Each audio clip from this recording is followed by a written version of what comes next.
Hello everyone. तो आज हम लोग पढ़ेंगे अकाउंटिंग इन्फॉर्मेशन के बारे में। तो अकाउंटिंग प्रिंसिपल्स बोर्ड का कहना है कि जो अकाउंटिंग है वो एक सर्विस एक्टिविटी है, जिसे हम देख नहीं सकते तो फील कर सकते हैं। सर्विस एक्टिविटी, अकाउंटिंग एक सर्विस एक्टिविटी है जिसका मेन फंक्शन है अच्छी क्वालिटी की इंफॉर्मेशन प्रोवाइड कराना, जो मोस्टली फाइनेंशियल नेचर की होती है, डिफरेंट बिजनेसेस के बारे में यूजर्स को, ताकि वो अच्छे से इकोनॉमिक डिसीजंस ले पाए।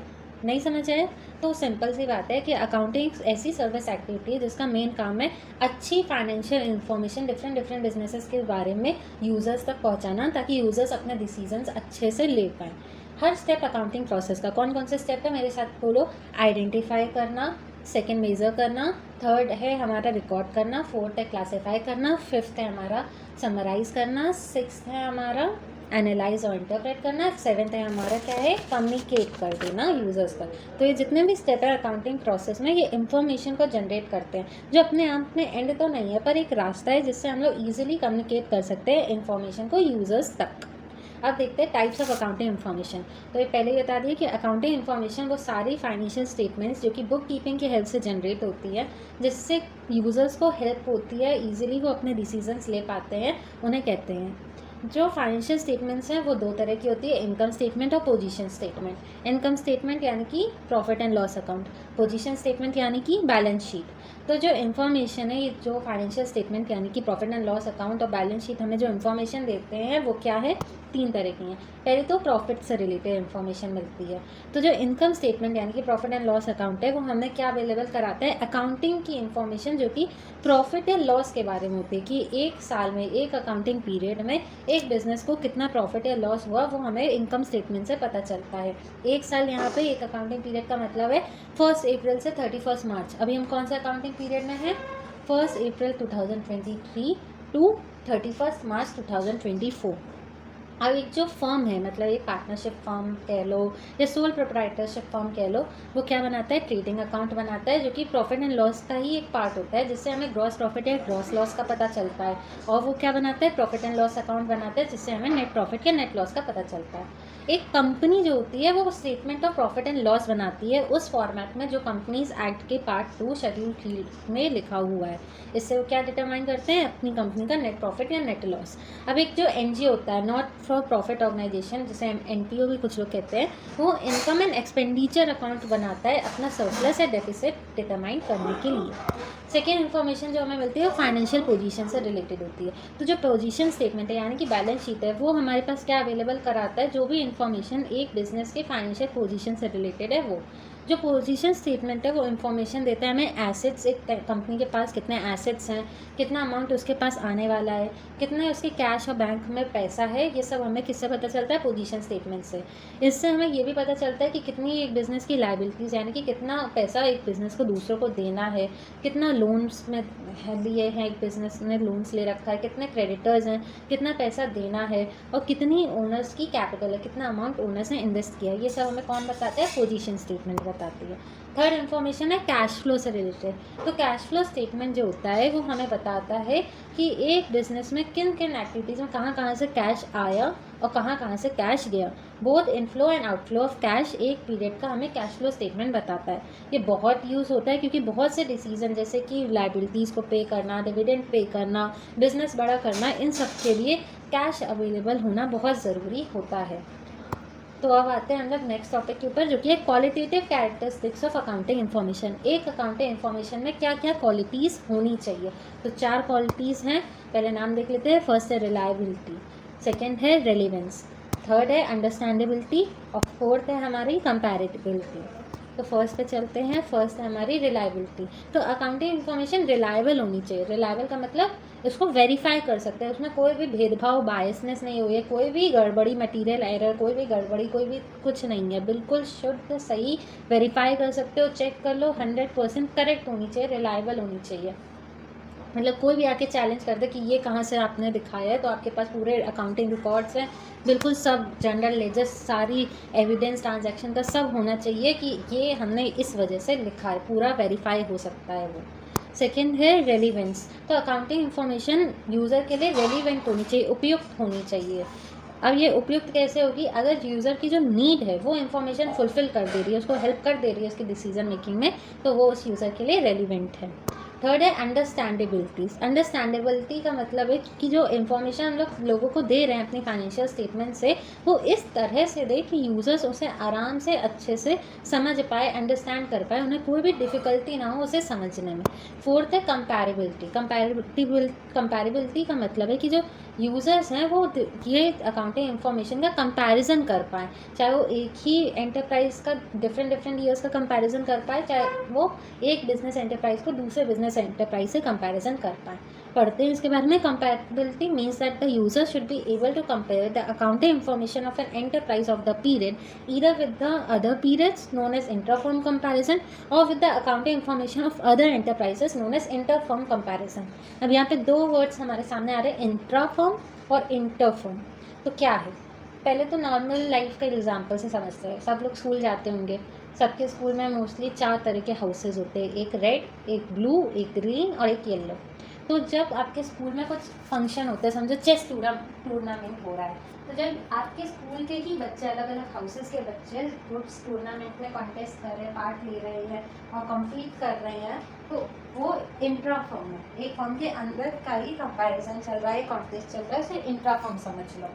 और जब कभी ऐसा भी होता है ना, इंटर स्कूल कॉम्पिटिशन होते हैं, एक स्कूल की टीम होती है और कई और स्कूलों की टीम होती है और वो साथ में कम्पीट करते हैं, तो उसे इंटर स्कूल कहते हैं ना। तो वो इंटर फॉर्म समझ लो कि जब एक एंटरप्राइज का जो डेटा है, मतलब कोई भी एंटरप्राइज है ABC लिमिटेड, उसका 2015 का प्रॉफिट को हम कंपेयर करें 2016 के प्रॉफिट से, 2017 के प्रॉफिट से, 2018 के प्रॉफिट से, तो ये इंफ्रा फॉर्म कंपैरिजन है। और आज 2023 में हम लोग रिलायंस का फाइनेंशियल स्टेटमेंट्स को कंपेयर कर रहे हैं टाटा की फाइनेंशियल स्टेटमेंट्स से।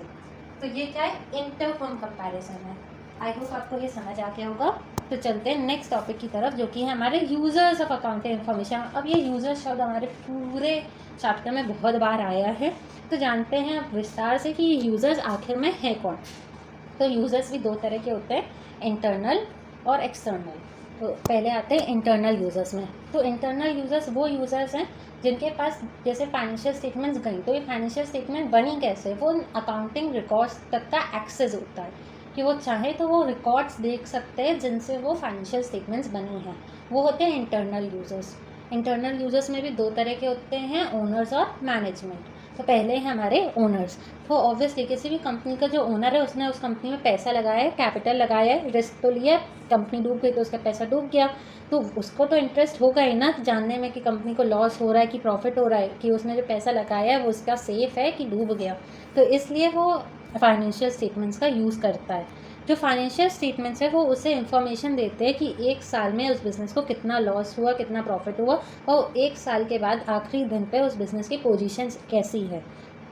सेकेंड है हमारे मैनेजमेंट। अब मैनेजमेंट अकाउंटिंग इन्फॉर्मेशन को बहुत यूज़ करते हैं क्योंकि उनको जो डे टू डे डिसीजन लेने होते हैं कि कितने में प्रोडक्ट बिकेगा, कितनी कॉस्ट होनी चाहिए, कितना हमें कॉस्ट कम करनी है, कितना हमें इन्वेस्टमेंट करना है, ये सब डिसीजन वो कैसे लेते हैं, अकाउंटिंग इन्फॉर्मेशन को यूज़ करके लेते हैं।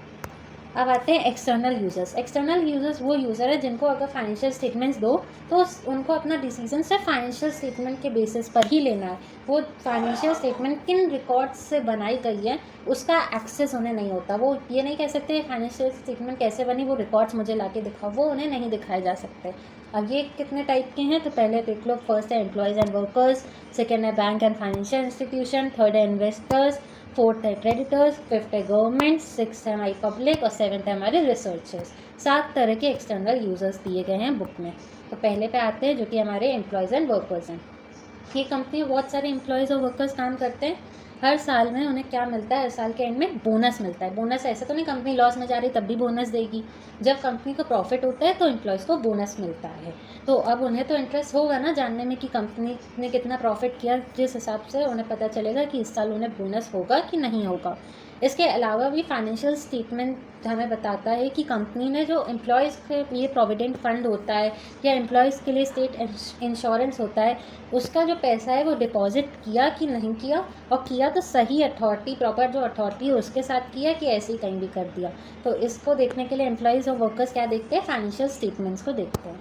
सेकेंड है बैंक्स एंड फाइनेंशियल इंस्टीट्यूशंस। अब बैंक क्या देता है, एक कंपनी को लोन देता है, तो उसे भी तो लगता है ना कि मैंने जो लोन दिया है ये मैं रिकवर कर पाऊँगा इंटरेस्ट के साथ कि नहीं कर पाऊँगा। पाऊँगा।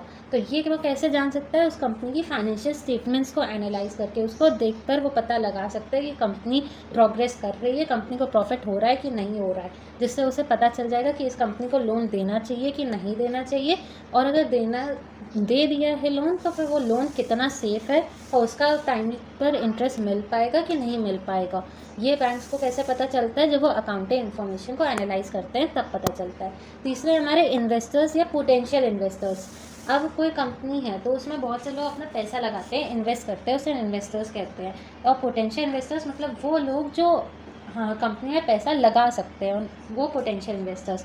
तो जो इन्वेस्टमेंट है, हम किसी भी कंपनी में पैसा लगाते हैं, इन्वेस्टमेंट करते हैं, तो उसमें रिस्क होता है। और जो इन्वेस्टर्स हैं उनका कोई भी बिजनेस के कार्यभार पे, अफेयर्स पे डायरेक्ट कंट्रोल नहीं होता है। इस वजह से जो भी अकाउंटिंग इन्फॉर्मेशन उन्हें मिलती है उसी को वो लोग अपने पास रखते हैं, उसी को एनालाइज करते हैं और आंसर करते हैं कुछ क्वेश्चंस का, जो कि हैं कि इस एंटरप्राइज़ की, इस बिज़नेस की अर्निंग कैपेसिटी कितनी है, मतलब ये कितना कमा सकती है, और इसमें अगर पैसा लगाएंगे तो कितना चांस है कि उनका पैसा सेफ रहेगा, बढ़ेगा और डूबेगा नहीं। तो ये सब इन्वेस्टर कैसे पता करते हैं? फाइनेंशियल स्टेटमेंट्स की हेल्प से पता करते हैं। फोर्थ है हमारे क्रेडिटर्स। अब देखो, समझो तुमने कोई बिज़नेस किया, तुम्हारे सामने बुक होगी तो समझो बुक का बिज़नेस करते हो, तो एक इंसान से तुम बुक खरीदते होगे, दूसरे को बेचते होगे। तो जिस इंसान से तुम बुक खरीद रहे हो उसको तुमने इमीडिएटली पे नहीं करा, उससे उधार पे बुक ले ली, तो वो इंसान तुम्हारा क्या हो गया है? क्रेडिटर हो गया है। तो क्रेडिटर वो पार्टीज़ होती हैं, वो लोग होते हैं जो कि गुड या सर्विसेज एक बिज़नेस को क्रेडिट पे देते हैं, मतलब लोन पे, उधार पे देते हैं। ये बहुत कॉमन है, बिज़नेस में उधार चलता रहता है और बहुत नंबर ऑफ़ सप्लायर्स होते हैं जो कि क्रेडिट सेल में जिनका अकाउंट होता है। अब कोई भी इंसान ऐसे ही तो क्रेडिट नहीं दे देगा ना, तो ऐसे किसी रैंडम दुकान पे जाओ और कोई महंगी चीज़ खरीदो और कहो बाद में पेमेंट करेंगे, तो वो इंसान अगर तुम्हें जानता नहीं होगा तो थोड़ी ना तुम्हें ऐसे बिना पैसे दिए क्रेडिट पे, लोन पे दे देगा कि हाँ अगले महीने आके दे जाना।